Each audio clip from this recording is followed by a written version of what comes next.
প্রথম আন্তর্জাতিক টুর্নামেন্টে সফল বাংলাদেশ নারী হকি দল। এশিয়ান গেমসে কোয়ালিফাই করে ইতিহাস গড়েছে লাল সবুজের মেয়েরা।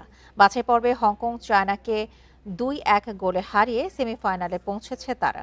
বিশ্ব হকি র্যাঙ্কিংয়ের ৩৪ নম্বরে থাকা হংকংয়ের বিপক্ষে শুরুতে নড়বড়ে ছিল বাংলাদেশ।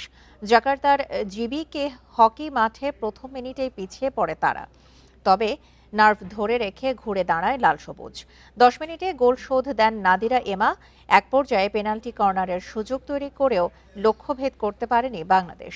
৩৯ মিনিটে ফিল্ড গোলে দলকে এগিয়ে দেন কণা আক্তার। লিড ধরে রেখেই ম্যাচ শেষ করে জাহিদের দল।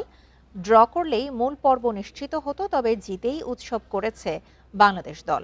সেপ্টেম্বর-অক্টোবরে জাপানে হবে এশিয়ান গেমস, যেখানে বাংলাদেশ পুরুষ হকি দলের পাশাপাশি নারী হকি দলও অংশ নেবে।